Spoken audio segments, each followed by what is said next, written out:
Chauton hotnaba yamna kanba sinmi amani. Mahaki nupi adu mahaki machanupa ama unaramlaba matungda lekhiramde. Mahaki machanupa adu ki maming Ibohol kawi.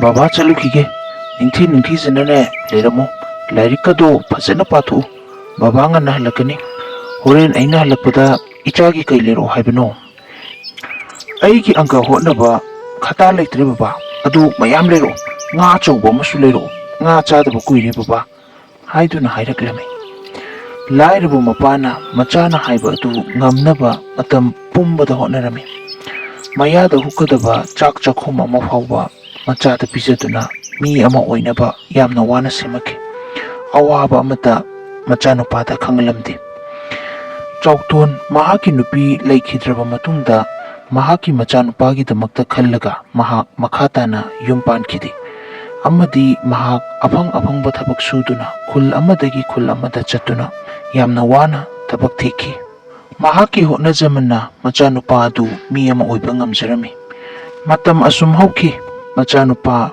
mayum makai palami nupi ai ngasidi tabak khara yami tabak se matang satragadi yaroidaba ma leire pabungsu masangamde chakto kharangana nang khara pisa thokpiramu is chakto kharangana pisa thokpiramu kaina oi bungo ai sune nacha school chana bai bu hona gatra imunggi kupnom sibu hona gatra samset hababuk sangjadri hongamjadri karino mama khanabadi chumbani ko mkhoi tamo oi aiju nangi wajabasigi khalluragadi aishu mawon di khallibani kari tawba yage haido farese ai thengkre horine kona halaga gangnarsi masi hairam laga ibuhal ma ki thabak adu chatki ibuhal ki machanupa ama leirami chauthoi kawi chauthoi na mapu gi manakta changlak pupu nasangam drabu pupu chak cha thoklasi lau pupu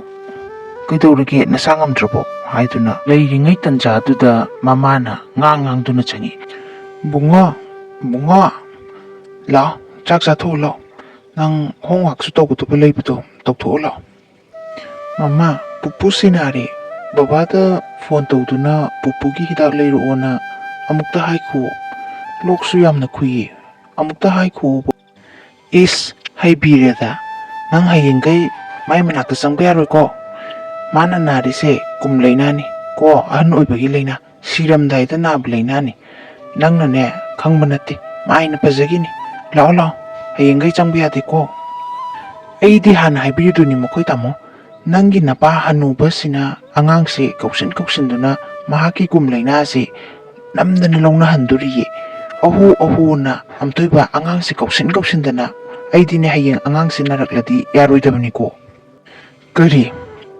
akoi ibungabu kauksin dana wari saiba khangani asigi hanubase atongna faroidurida I loina longna dana sibadareme chauton lokana khuduna lerame lok khubagi hangbati lairadana mahakna mapada onsinduna apabung gi leina se mi punamak longna dana sibatare mamang sangoi sida hongdoga lebiro hayeng natrabasu hauja dum hongdopikro natragadi nupi ngang loina kinare haba fagadaba leina su mandida ibungo fare ichana adu yorabadine napa hauja adum hongdokike icha isuda sokataba leirati ai hongdokke ichana fagani haibado adum tausi asum tawduna ahal adu sangkoida thamlami chauthoi skun halaga pupu kaiginu pupu na sangkoida leisibo loksu yamna khui baba na hidak amta lerakro ai baba da haige kaiginu pupu nangna sangkoida leisibo imungda changsilao isu thoiba ai kaisu tawde nangi baba da sune hairono nang sune sida changlaklano nang lokse longna gani ne kaisu longna roida pupu kaiginu pupu na sangkoida leisi ai yam nungaiti pupu ai baba da haiduna pupu bu lehing hange aduga sangkoida su thamdanaba ai baba da haige pupu yam nungaiti masu thoiba pupu 나ꯕ ꯐꯔꯒꯅꯦ ꯅꯈꯣꯏꯒꯤ ꯅꯅꯥꯛꯇ ꯁꯣꯏꯗꯅ ꯂꯩꯒꯅꯤꯌꯦ ꯅꯪ ꯀꯩꯁꯨ ꯅꯨꯡꯉꯥꯏꯇꯕ ꯇꯧꯒꯅꯨꯅꯦ ꯃꯁꯨ ꯃꯁꯤ ꯄꯨꯝꯅꯃꯛꯁꯦ ꯑꯩꯈꯣꯏ ꯃꯥꯅ ꯏꯟꯁꯤꯜꯂꯒ ꯇꯧꯔꯤ ꯉꯥꯛꯇ ꯑꯣꯏꯔꯝꯒꯅꯤ ꯈꯪꯅꯤ ꯃꯥ ꯉꯁꯤꯗꯤ ꯃꯥ ꯈꯪꯅꯤꯕ ꯍꯦ ꯀꯩꯅꯣ ꯅꯪꯅ ꯅꯐꯤꯕꯕꯨ ꯍꯣꯡꯗ꯭ꯔꯤꯀꯥꯟꯗ ꯑꯁꯤꯒꯤ ꯍꯅꯨꯕꯁꯤꯒꯤ ꯃꯅꯥꯛꯇ ꯆꯪꯉꯤꯁꯤꯕꯣ ꯍꯥ ꯅꯪ ꯂꯩꯅꯥꯁꯤ ꯄꯛꯀꯦ ꯍꯥꯏꯕ꯭ꯔꯣ ꯍꯥ ꯄꯛꯀꯦ ꯍꯥꯏꯕ꯭ꯔꯣ ꯀꯩꯅꯣ 이마 너희기 이마 이빠 나트로 부부시보 너코이나 라행드나 까나 라행드노 라행부기 모हु타 너코이나 남질라가 상고이드 삼미지게기노 너희주 농아이니 너희 농아이니 바 하이드나 사오르가 짱키 하우직티 까리 사레 나짜누파시나 아이기 진택도 콤메데나 난기 나빠 하노바시나 이짜누파시다 인신두나 아이기 탁도 왕앙에데나 아이는 하나 까라이데노 마탐크로나 하이브 나트로 나온다 누파두나 타박 헥 할락바가 마항나 이서우 랑두나 पाउ मयाम मतम लमी मदुदा नुपादुना आइसु थमगी खलिबनिनी याददोइनी नंबो पा हेक्ट यादेबा आइसु नंगी वाबसिगे हायरदी खलिबनेबा कइनो आई वाबा हाइबो आइंगोंदा फतबा लोइ ताहनबिगे हाइरो नुपा नंग मुना खल्लुको होय फरेसे आई थीरगे याम थुना थमगिनबा तौसि पापुंग चासे थक्सिलुसे नसादो खरा खंखटनबा हाइस ऐना हापसिलिबो हुसिबो खंगजालानी चादु हेक थकपगा अहल अदु खुदक्ता सिखिरमी महाक यामना हराउके महाकना यामना हराउजबो अदु पुनमक मंग ओइदुना लेरमी महाकना मंगजरकपा पुनमक मंगलान ओइकी महाकना हौगोललगा हाइकी मसिगी हनुबसे फरोइदुरिबजानिको मसि हेक लेरिखैदि ऐगी अनिंगबा पाम पुनमकसे लोइना मांगदुरि मसी हयेंमक होमदा थमकिनबा आई अखोइ नुपादा गिरी गिरी हेक्ता तकलगे खंगनिदनमा पाबुंग हौगोलो ngasidiने पाबुंगसे होमदा लेबा तारे अदुनाने नफी नरोन कई कई नो खरा पुनिंग बखरा योमजिलो अइना थबक सेपदा थिलमगे अई थबक यामी लोइसिलोको करिनो इबुंगो नखोइना लयो हाइबा मफम अई संगोइदा लेरिदना हौजिंना मु कराइदनो नंगना अहन ओइरबा नापाइबु थैदोक्तुना थमगदोरिसिबो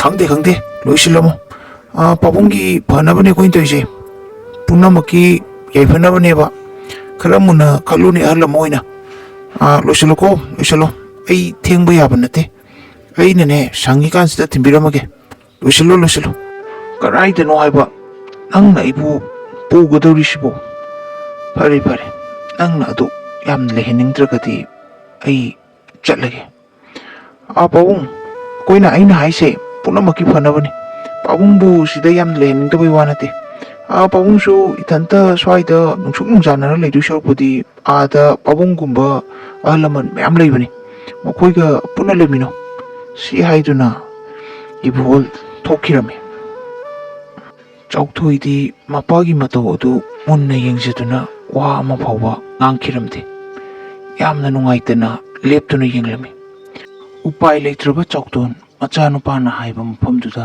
चटपदा तारमे पामदना थादोकनिंदा युम अदु थादोकपा तारमे चौक्तोन युम अदुगी अकोइबदु येंगजदुना महाक मथुआई यामना नुंगाइतना लेरमी महाक युम अदु थादोकपा ताखी मतम खरा लेरबा मतुंगदा ओइ कइनो नंग तोइसे स्कूल दगी कंप्लेन अमरोम लाइबा लाइरिक सु इथे नुगाइना तौनी खंगदि सानबगा खोटपगा का कनाइ मतौनो नंग लोइसे नमा नपा कोइबु योलगा नंग कई तोंजगे बा कनाइ मतौनो नंग तोइसे बाबाई मतौनी कइनो आई नोइना ngang बमता तारोय नोइना ngang बसुमता लौरोय आइगोंदा वामता ngang कनो नोइ आइना तौनिबा तौनी नोइगी न थौनतेबा आइगोंदा कयमता हायरपा यारोय मसी येंगोनी मसी ऐगी चिंतक्तकसु ngangiने नंग चाउनबु योगा करिबु कानादोइनो मसीदा हाटलगेदा मसी महाकना ngangliba adu amata tatana machanupaना खुमलके बाबाना पुदा तौखिबदो अदुगुमना आइना सु बाबाबु तौगनी ओल एज होमदा बाबाबु थंगनी सांगोइदा बाबाबु सु थंगनी हाइदुना खुमलकलमे इबोहल माचागी वादो ताबदा यामना साउकी मपा मचा ओनसिनदुना मतम पुम्नमक्ता खनादुना अदुम Laramie Maduda mahaki nupina kumaplang. Ho karino makoy tamon to isibo. Pigliba angang siga chapek mane. Nachano pa ni khara nganglaga chairaga loiredena. Karino yekna badongna ngangi tubo. Chauraga maraina phajagini. Karino khangdini. Mimina machanupabu matam pumnamakta kangkhatlami. Mapa machadi wamta wari sanaba yaramde. Matam pumnamakta adum khanaki. Nomadi ibuhol yung ausinduna yumda halaki. Karino makoy tamo na tawbirisibo. Nonga madagina numitaba phawba yuda thaktuna leirisibo. Imung manung sigi amata khandrabo makoy tamo bo. Masigi yuse nachanupa sina thanbani. Mabu ina chawnaba yoklaga kaidawdoino. Pikliba mana aingonda asuk thina thina ngangba. Ai thawai yamna nungaite. Ai masigi angase chawnaba yoklar. Karino da makoy tamo. Makoy tamo na nganglitubu mapa mo oibagi wang sanglo. Chumnagi khangnaba hainaba singnaba taklaga loire angangni. Angang aisidi mama mapadagi mataw tangmatamni. Tamo na tawriba adunani. Kari nangna haibu punamak ilubagi mahiro aina ngasi hanglibase. Nangna haibu ngakta natro aina ngasi bokta tawduna laklise. Aduga hauchikna nachanupasina aingonda onsila kansidana aina ne haiba marup ibuhol haiduna ibuholgi yam luna tinaba piklingai ki mamanaba Dr. Ramesh makoyde laklami. Marup Ramesh othokpa tanja amada hek lingbirida kari leke chumna sum lakpra natraga kari aruba leke. Marup udaba kuire haiduna chumna sum koirakpanida. Marupu ayuktagi hekta paisilamishibu kari nungaitaba leke. As khangdrada marup aigi ichanupa mathanta yaubase yamna pharoidori. Mama mapana marom pijaningdriba school dasu maki complain ngakta ngai igi chintaktasu yang khumi.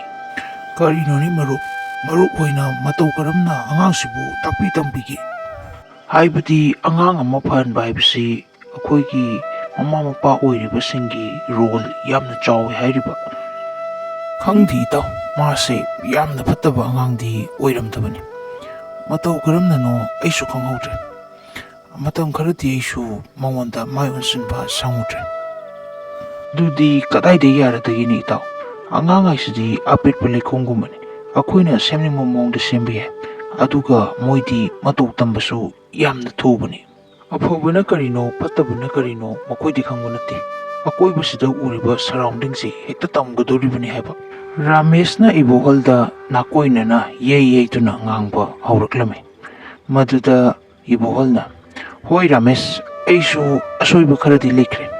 Aigi asoibaduna aina hojik phangjaribani. Hoi ibol, nang yamna soi. Aina ngasi laklibase. Nungaitaba amadi saunbana henmankibadagi ai nangi nanakta ngangluragi khanduna laklibani. Sa phawbuna chatloidaba lichat nang chali. Nang ngauri ibol, nang ngauri. Nang bumi oinaba semlakpada babana kayagi matik waki. Nang loina kaurabro. Nupi ama thibada nangna nupigi wata magtarati kamaina tawgani.